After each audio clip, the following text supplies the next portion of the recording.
You might be wondering. Okay, sorry. Sorry. Someone just sent me a DM. Moving on. You might be wondering why this look. And if you follow me on Twitter, you will know that I actually put on this eye makeup to help those very, very angry authors who are so mad at being, I don't think, not even listed in people's most hated books of 2020 review videos. And so I thought, since they love like attacking reviewers for God knows what reason, and I am a book reviewer, am I though? But you know, I thought, hey, I should make it easier for them to target my eyes. You know, like that expression, you gotta like aim for the whites of your eyes? That's my look. Look, I have bullseyes on my eyes and you can attack me. Oh my god, he has to stop DMing. I mean, moving on. So, I am doing my top 20 most hated and most disappointing books of 2020. It was going to be 10, but then book Twitter, and then I realized I have enough bad books that I've read out of the 250 that I've read so far this year that I can make a video about this. Please, Lords of Chaos, let there not be sirens tonight and let this video not be too goddamn long because editing Linda is gonna be super pissed. But anyway, I'm starting off with, and I will be looking, I have all of my reviews that I have posted on Goodreads throughout the year on like a Google document, so I'm gonna be referencing that because like a bitch needs receipts. Okay, I am very extra today and I don't know why. It might be the makeup. Energy, so much energy. I don't know, I just feel like invigorated by chaos and anarchy right now. Anyway, so just general disclaimer, these are my opinions. They are honest. Are they mean? Maybe. Are some of these people dead? Yes. Like, the authors are dead, so like, and they were really racist and offensive, so like, you know, this tiny Chinese girl is gonna be really aggressive and mad about them. And I have 10 pages of notes. So, let's get started. The first book I have on this list, it is my top worst book of 2020. It is my, like, I hate it with a burning passion. It is up there in my like little like room of hatred in my mind palace next to Catcher in the Rye. It is High Rise by, Jesus Christ, I forgot his name. J.D. Ballard. Wow, I really hate people that's names are like a J.D. Wow. I think that's his name, right? That's Salinger's like initials, right? Yes? No? I don't know. I blacked out that book. But yeah, 1 star. I am so mad that I used my first free like Audible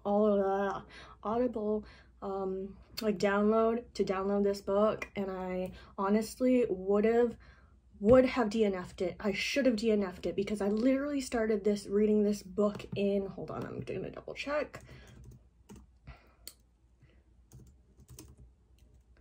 Literally started this book in September, the 3rd of September 2019, and I was like I was barely like listening to it because I had a really rough semester that time, and I was half delirious, so I put that I have like a 2-hour commute, so I put that on when I'm like half asleep on the train, and I kept listening to it, but then I stopped. Then I brought it back because I wanted to finish it. Like, I wanted to complete this book for this year, and it was the first book I finished, and it was off to a great start, Linda, off to a great start, and it was fucking terrible. Like, honestly, I think the only reason I kept listening to it is because Tom Hiddleston, Loki, just, I don't want to say anything else, just Loki.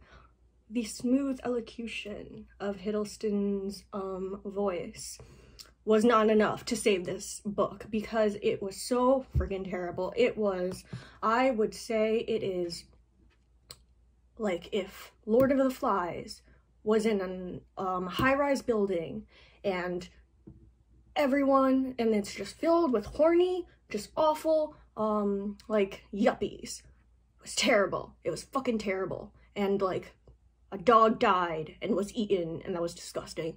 And like it was just weird, like so freaking weird and sexual and odd and like just weird. And this author is I'm not even making this up. He literally wrote a ironic thing about Ronald Reagan having the most sex appeal of all presidents or something along those lines, and I'm like, Jesus Christ, I should have stopped reading this, but I just suffered through because I am terrible at DNFing books. And so 1 star. I think I said that already. Number 2 on my list actually isn't the worst, like it isn't that terrible, but it was the most disappointing read because it was on my highly anticipated releases of 2020. I was so excited. I loved it. Like I loved the character. I wanted to love it so much, and I didn't. And it was The Lost Carnival, a Dick Grayson graphic novel by Michael Morrissey and illustrated by Sass Millage and Phil Hester, and I rated it 2.5 stars. It honestly, I probably should have put the 1 stars above in my listing, but honestly, I was so sad about this. I was so sad and kind of thankful I didn't buy this book and I borrowed it from the library, but it was just so underwhelming. It was just such a basic cookie cutter, like YA love story with and I know I shouldn't use it, but this is the only way to describe the girl, like the female love interest. She was a manic pixie dream girl, and it was just like the most predictable fucking like linear storyline that like I think I've read to date in a comic book, and that's saying something. And I know I shouldn't bash it because it's a new, like I think it's the dude's, it might be the dude's like first credit as an author for a comic. And I just like, I love Dick Grayson. I was gonna say something, but it's gonna be taken out of context.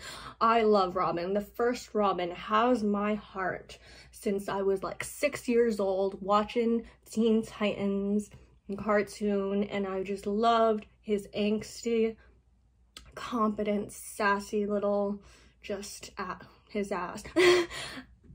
I was gonna say something else, but like, yeah, and I was just so fucking bored by him. Like, he was just dull as fuck. Like, did you really just gain a personality after your parents died? That is tragic on so many levels. I am a terrible person. Okay, yeah, he didn't have a personality, didn't like it. Maybe I just had my hopes up too much. I don't know. Third book deserves to be like on the top of my worst books of 2020. It is The Perfect Girl by Gillian Macmillan. Yeah, it's not just dudes on this list. I'm being diverse about this. I'm being diverse about my hatred. Equal opportunity hater. I'm kidding. So I rated this book 1 star. It was, yeah, I'm gonna say it. It's the worst thriller I've read, like, so far. All around, like, worst thriller. It was so fucking disappointing. I think I bought it off a whim because I wanted to, like, I didn't want to just buy one book from Book Depository, so I added this in for a book that I really was excited for, and that book was great, but this one was not.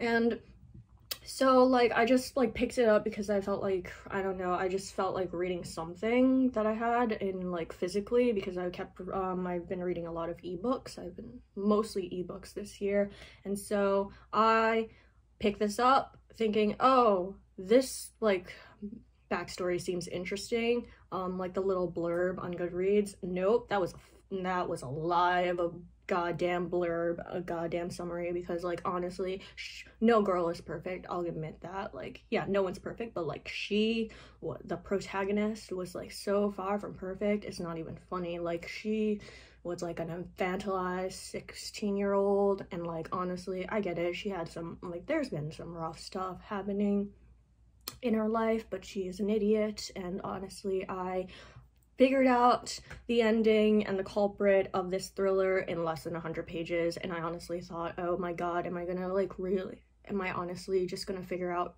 thriller endings and like twists immediately? Should I not read like this genre anymore? No, it was just this book. It was just so fucking predictable. Like, it's so fucking obvious who the person who was like guilty of the crime, because it's done. The span of the book is like 2 days, I think, 2 or 3 days. So it's so friggin' short. And then there was like a weird, really weird, like little side story about the lawyer, because Little Miss Perfect fucking got arrested for manslaughter or something along those lines. No, I think it was like 2nd-degree manslaughter of multiple people. I'm not one to judge, but like, you do not deserve that title of like the perfect girl. I'm just saying, Jesus, murderers don't deserve the title. I'm just saying. And I got distracted. Anyway, so yeah, there was a weird little like side story about like okay, spoilers if you read this, God help you, but like the lawyer that represented the girl and the aunt got into a weird little like affair, and the aunt's married, by the way, and like turns out the dude has cancer.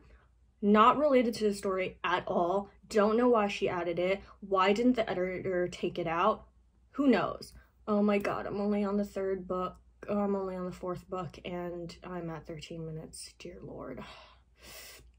Okay, 4th book. I'm getting into the racist stuff now. Charlie and the Great Glass Elevator by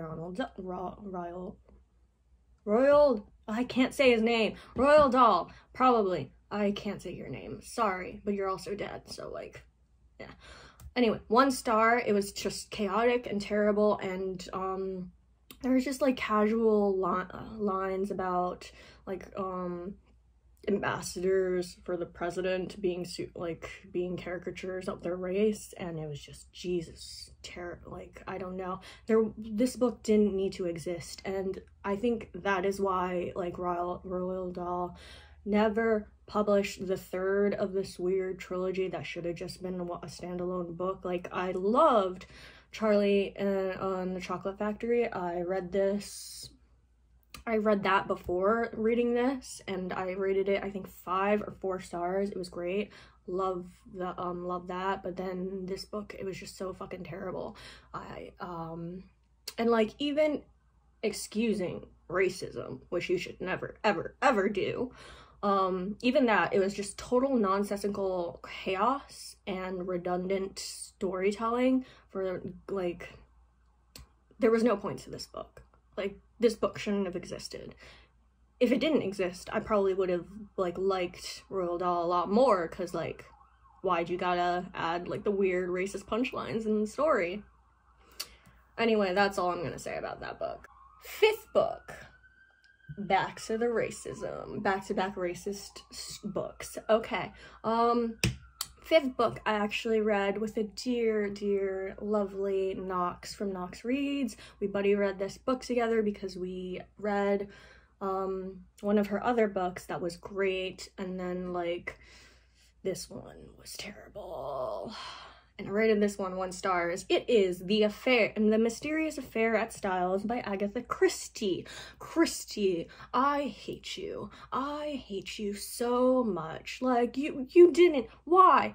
Literally, the 3 words I use to describe this book are racist, anti-Semitic, and xenophobic. Like, why?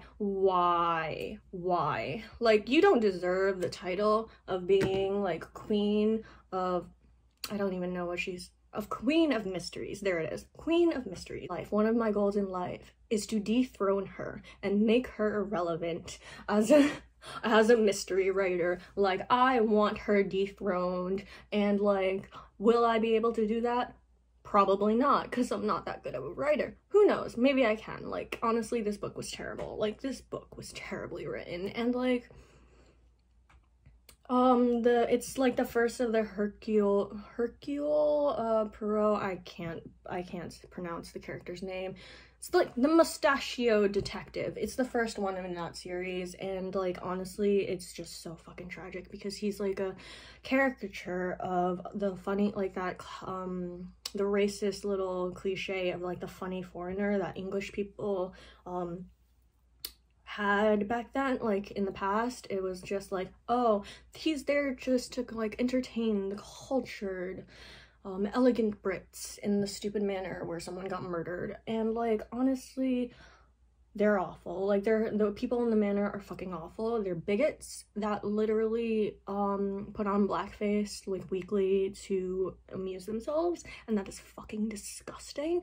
Like, I don't care if it was written in the 1800s. Why the fuck would you do that? Okay, too much profanity. Cutting it back. Like, also, what the fuck with the weird storyline or plot line of the like narrator being fucking obsessed with a married woman, and like the utter fucking clueless, I'm cursing a lot, okay, the utter cluelessness of the dude. Like, what the hell? There's like a lot more, but I don't, this video is getting really long, and I'm like, just check me out on Goodreads if you want to read my review. I'll leave the link down below. And the next book, number 6 on my list, is Casino Royale by Ian Fleming. I actually am a James Bond fan. I know I shouldn't be as like a woman, but like, I don't know, I like the idea of James Bond in the sense of like, not his personality, just like what he does, his occupation. Yeah. But like, yeah, this is 1 star. Casino Royale, 1 star.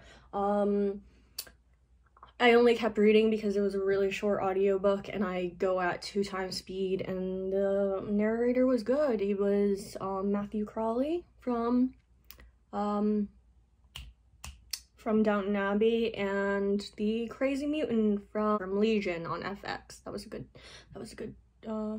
a good TV series. But yeah, Dan Stevens, good narrator, but terrible book. Trigger warnings for misogyny, torture, and suicide. Yeah, not great. Also, mentions of rape, which was not triggering at all. Okay, I'm not gonna, yeah, okay. So yeah, I should have DNF'd it, didn't. It was just, for a spy novel, there was no tension. There was even less intrigue. James Bond is terrible, he is disgusting, and he literally used this phrase, sweet tang of rape, to describe having sex with Vesper, and I want to never ever think about this book ever again. Watch the movie, it's better. Watch the movie starring Daniel Craig, it's so much better. Yeah. Number 7, not really offensive, just like dull. It was Dead Girl Society by Michelle Creese. I rated this book 2 stars. There was so much potential for this book, but the execution was just super lacking and dull and just odd. It was supposed to be about like this weird like secret society about where these girls do dares for some reason. Oh, for money, I forgot. It was, of course it's money. Not faulting for it, like, get that coin, girls, but like, it was just boring and odd, and the twist was so freaking strange. Like, I kind of had an inkling about it, but I was like, no, the author wouldn't do that. It's too freaking weird, and it's 1 sentence that's like a little hinky that might hint at something. She wouldn't do that. She did that. The eighth one I was really sad about, and I kind of didn't want to put it there, but like, honestly, it's going in here. It's Frankly in Love by David Yoon. I rated this book 2.5 stars. I think I'm gonna give him another try. He has a newer release out, and I'm gonna give it another go. I didn't want to like not like this book. I really wanted to like this book, but there's just some weird things about it, and like, I hate cheating, and like, I just hate cheating in books and in real life. Like, it's just,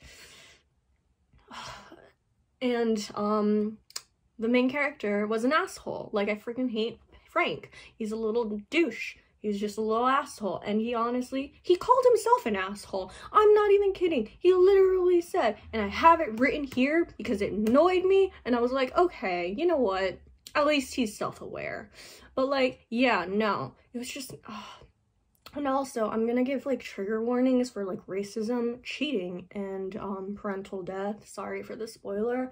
It's just like, there were like instances where David, like, sorry, not David, David's the author. Frank's parents were making these really casual and really racist like comments about their employee, and like just the sister of Frank, like Frank's sister also marries a black guy. Like, they're obviously prejudiced, and it was never addressed. Like, they just kept going on. Like, I liked that they wrote the sister actually called them out on it, but like Frank never does, and so it just gets completely ignored because you're following Frank, not the sister. Honestly, the sister would have been a better protagonist, but I digress. Also, just the cheating. The cheating really bothered me, and then all the relationships were really icky in this book, and it was just like, why?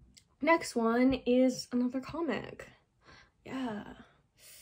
And it is Marvel. It's not just DC I hate, it is Marvel. I'm kidding. I actually really love DC.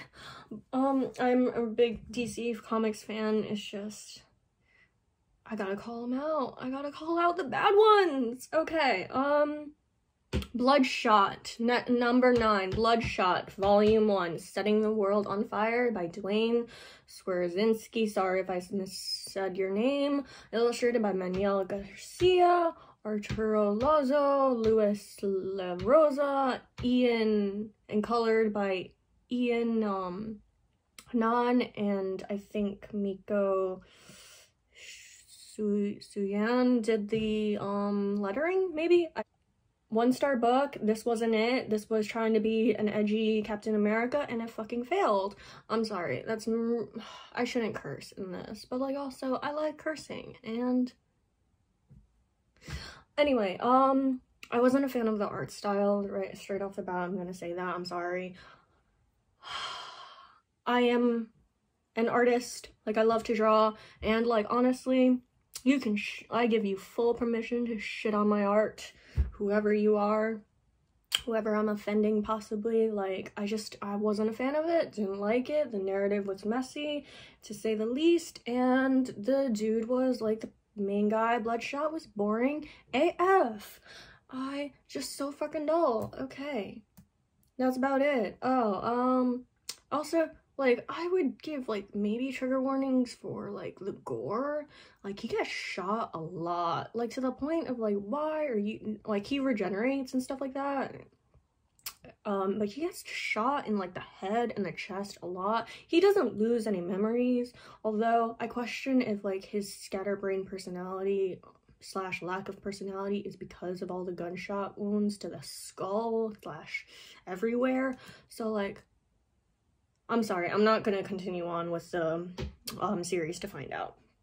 And the next one, going in at it with DC. I am sorry, I actually really love this author, the author of this next book, but this wasn't it, chief. We all can't write great standout books.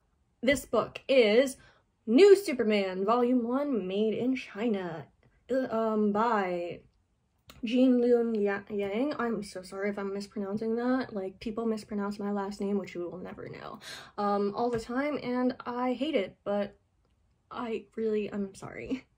I'm sorry. My ABC brain can't pronounce names that well. Of any language. Carrying on. This book was illustrated by Victor Bodangovic. Sorry. Okay, so proof I am an equal opportunity hater of DC and Marvel. Bitter little fanboys, come at me. Oh my god, I hate myself for doing that, but I don't even know what I was expecting, but I didn't like this. I rated this book, I think, 2.5 stars. If I'm wrong, editing Linda, do your thing. I had pretty high hopes, like Chinese superhero, That is a dream. I wanted diversity. Guess I'm only gonna get that from Marvel in, like, I don't even know when that movie's coming out. But yeah, this comic was what I described as a heavy-handed pseudo-political nightmare.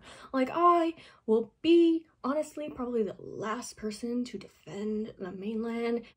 I love social commentary. He does it, the author, Yang, actually does a really good job in his other books, like Superman Smashes the Klan. That book was amazing. I gave it a 4.5 stars. It was like, read that instead of this book. And yeah, it was just really messy. It was just kind of a messy, not narrative. Well, yes, messy narrative and messy plot. And the main character, whose name is Keenan, is a little fat-phobic bully, and he's just an asshole who doesn't deserve any powers, and I don't know why the hell he got powers. Actually, I think I kind of know from the last page of this book, but like, he didn't deserve those powers, and I am by no means a fan or a supporter of the mainland's politics, but both the setting and the people in this comic kind of felt very distorted and almost like a caricature. And the thing is, Yang is he is I think Taiwanese descent, but he was born in the States like me, so I really can't say, but I don't know. My parents were super traditional. Everyone like in my immediate family grew up, was born in China, so yeah, it felt really distorted and odd. And as a fellow ABC, American-born Chinese, you can really tell an American wrote this. Please don't hate me. I actually really like your artwork and stuff like that. It's just I didn't like this book. Oh well. Okay, 11 was another anticipated release, and I'm so sad that it's on this list, but I have to say it. Catherine House by Elizabeth Thomas. Forgive me, but I rated this 2 stars. Yeah. I will acknowledge that Thomas is great. I'm sorry, my ring kind of hit my laptop, but Thomas is really good at creating atmosphere, but there was no plot, and I think it was done on purpose, that there wasn't going to be a plot or any growth by any of the characters whatsoever. And okay, so I foolishly thought that this was going to be a book about secret societies, but instead it was a cult book, and I fucking hate cults. Doesn't everyone? Except for people in cults. But like, yeah, and I realized from reading this book, like, the one takeaway I got from this book is that cults are secret societies who are dog shit at managing money and wear white t-shirts and jeans, while secret societies are good with their money and have a lot of money and have velvet capes. Yeah, velvet capes / cloaks, and I'm so jealous. Like, honestly, can a secret society hit me up so I can get a cloak? I want a nice, beautiful, like, nice cloak, but I can't find them. Maybe someday. I'm chaotic enough to be in a secret society, but I don't have money, so they're not gonna want me. Also, I'm a woman, and I'm Chinese, so yeah, that's like 3 strikes. I'm out. I'm kidding. No, I'm not. Sorry, back to the book. I personally wasn't a fan of the writing style, and it just didn't vibe with this book. I think that if you do like this book, and it's like, it isn't a badly written book, I just didn't like it. And if you like this book though, I would recommend The Magician's Trilogy by Lev Grossman, because the writing styles kind of have the same atmospheric feel to it, but Grossman's books are more fantasy adventure driven with more plot. So that's your vibe. Maybe you'll like the book series too. I will be looking out for her other books, because I am interested in the author, and I want to give it give the author another chance. Next one, we're going back to the graphic novels. It is Hellblazer Volume 3 Fear Machine by Jamie Delano. I kind of did, oh, hold on. By Jamie Delano, Mark Buckingham, Richard Pierce, Rayner, Mike Hoffman, and Alfredo Alica. Wow, sausage fest. And you could tell. I'm sorry, that was uncalled for. I'm an uncouth woman. But yeah, rated this book 1 star. I wasn't gonna add this because it's not like the first of a series, so I didn't want to go into like spoilers or whatever. Vertigo is essentially DC's edgier emo cousin, and this book was just yikes. I literally needed time like to give myself like a day so I could like coherently gather my thoughts before writing the review for Goodreads. Like, it's just for my own sake. But yeah, I forgot I wrote this. This was potentially the worst comic I read in 2020 because the writing style and like the decision making of the main character, John Constantine, my bisexual disaster of a man. I wanted to love you in this series, but I couldn't. I just couldn't. You're just too much of a train wreck, even for me. But like, yeah, okay, from the plot to the writing to the freaking decision to give Constantine a god-awful mullet, it was just so many terrible choices, and the plot was hacky at best, and I really wonder why the hell there was a pagan naked lady commune subplot in this book when they really didn't need to be naked. Like, I'm not ashamed like of nudity or like uncomfortable with it. I just question its inclusion in this book and the fact that they're all fucking dudes who wrote this. Why? Okay, next one. I think this was also one of my earlier reads of this year. It is Codename Villanelle by Luke Jennings. 2.5 star rating, and I was so disappointed but amazed at the screenwriters of Killing Eve because, Jesus, they had very little to work with this book because there was great potential but failed in its execution, which is a common theme in this little list. But yeah, there was just no cohesive plot or good structure of any like of the stories. I think there were like 3 like short stories packed, like bundled together into this novella, and like it was just a mess. It was just a really messy mess. You don't get any personality from either Eve or Villanelle, which are the 2 main, like, I can't say the word, it's like dual protagonists, like two equal standing protagonists in one book. But yeah, it was just like a really weird, it was supposed to be a cat and mouse chase, but like, it was just so divergent. Like, they weren't gonna intersect. It just didn't seem like the plot lines were gonna intersect. And yeah, no. Next one is actually a nonfiction. I'm just bashing all genres here, and it is Mindhunter Inside the FBI's Elite Serial Crime Unit by John E. Douglas and Mark Olshaker. All I can say is, like, Jesus Christ, John, you're just a lot, aren't you?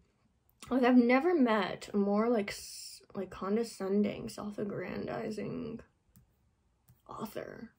Not even met, just like experienced is the right word, because like there were monologues about his childhood that were like barely related to this. I thought it was gonna like showcase like the cases that he worked on, like the serial killers he interviewed and stuff like that.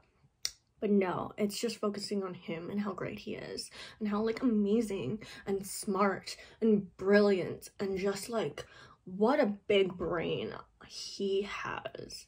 And like, no, just no. The Watch the Netflix show. That's all I can say. 2.5 stars. Terrible. Like, so much narcissism. Like, the ego. I didn't think it was possible. But then again, I shouldn't have underestimated human capability for egotism. Next book. The Guest List by Lucy Foley. 2.5 stars. I friggin' hated everyone. And it was just... okay. Hated the characters. Hated the plot. It was just a bad thriller. Highly predictable, weird, and honest. I think trigger warnings for abortion and murder. I think those are it. Think that's it. And also, like, cheating. A lot of cheating. The twists were really predictable, and I wasn't a fan of the writing style, which included multiple POVs, and it was just a lot. It was just too much. I think if she cut down on the POVs, there would have been a better flow into the book, but yeah, not a fan. Back to nonfiction. 16 on my list is The Last Pirate of New York, a ghost ship, a killer, and the birth of a gangster nation by Rich Cohen. The main problem I have with this book is the title and the intro. It kind of makes it seem like you're actually gonna learn how the gangster world got ingrained into the greatest American city, but like that's not what you're learning. It's just it's just centered about one dude who ended up getting hanged for, sorry, spoilers, getting hanged for piracy because they couldn't slap a murder charge on him. And honestly, Jesus, I mean, like, you gotta give it to like the prosecution. They tried and they got him hanged, so yeah, they got their result. But yeah, also I wanted to add, there was like a weird addition of P.T. Barnum to the story because he was like weirdly like involved in this, and he is a monster. He is a just awful, narcissistic, greedy gremlin. No, that's an insult to gremlins. He's just a monster, and I'm glad that his stupid museum got burned down. Okay, 17 is Treasure Island, pirate related, these two, by Robert Louis Stevenson. So much exposition, that's all I can say. 2.5 stars. I wasn't a fan. I actually read A Strange Case of Dr. Jekyll and Mr. Hyde years ago, and I kind of felt the same way about that. I just wasn't a fan of the writing style, and yeah, rated it 2.5 stars. Weird, I don't know, the plot was kind of weird. Like, it was just, the plot was executed really weirdly. And next one is going to be a shocker to anyone who knows me, but... And also, it's not even rated that low. I probably should change the rating. I might knock down a star because, like, now that I think about it, I don't know why I gave it that high of a rating. I'm gonna change it to 2.5 stars. This comic is Batman, Death in the Family by Jim Starlin, Mark Wolfman, Jim Appard, and George Perez. I wanted to like this so much, but like I didn't care. Like, honestly, sorry, spoilers, but also it's in the continuity like a lot. No one cares about Jason Todd. Like, no one cares. That's literally why when they did like the vote-in thing to decide his fate, when people, like, fans called in to like whether or not he would live or die, he fucking died. Like, I get it. Like, I understand. Like, no one cares about him. I don't like him. He was annoying, and the only thing it was, I appreciate the first reveal of his Joker's crowbar. Yes, like, crowbar. I love the crowbar. I love it, stan it, and I want to know which hurts more, backhand or forehand. I'm just saying. Backhand, forehand, backhand, forehand. That's from a movie. That's from, I forgot the name of the movie. I'll put like a picture of the movie, that animated movie I'm referencing right now. But yeah, so good. Joker was the star. He usually is. chef's kiss to Joker, but like the rest of it, the plot, I was not a fan of this, and like I wouldn't recommend this book to like anyone who isn't like a huge fan of Batman. Like it wasn't my favorite, and I will make another video where I will recommend books to read if you want to start out with Batman in the future. But yeah, not a fan of that book. Don't care about Jason Todd. Least relevant Robin. Shots fired. Second to last one is Red Dragon by Thomas Harris. I rated this a confused 2.5 stars.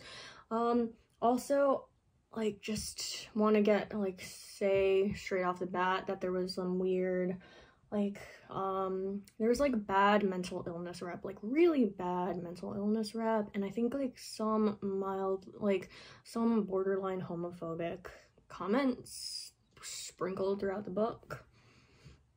It was, I don't know, I don't want to give the excuse of time to this, but yeah, it was just not good, and you could tell it was written in the time period it was written in. I think it was like the 80s or something along those lines, and there was a lot less Lecter than, like, Hannibal Lecter than I thought that there was going to be, and I don't know how to feel about, like, Harris's writing style, and just the utter confusion about the serial killer that was featured in this book. Like, what the hell? It was just so freaking crazy, and just really, I personally don't have, like, personality disorder, but I feel like it's very offensive.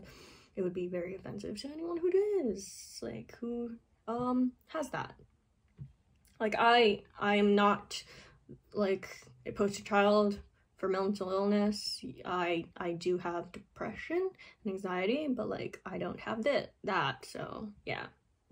Last book is Dearly Devoted Dexter, a sequel that just really was terrible. And this one was written by Jeff Lindsay, and I rated it 2.5 stars, and I said, I was trying to be cute and say, and started off my review with saying, deeply disappointing Dexter, because it was just like the sophomore book of the series, and I don't think I'm going to continue on with the series. And just all the humor and wit from the first book is missing from its sequel. He just, like, Dexter literally was like sitting on the couch trying to gain a beer belly and like contemplating his existence, and honestly I feel that. I'm not a fan of beer, but like I feel that. But like, no, you were terrible. Like, you were so annoying, just so annoying, Dexter. And that's it. Those are my 20 most disappointing and worst reads of 2020. Go fight me. No, I'm not relevant enough for people to fight with. Hey, maybe this will give me some clout. I don't know. That's it. Bye. This is gonna be annoying to edit.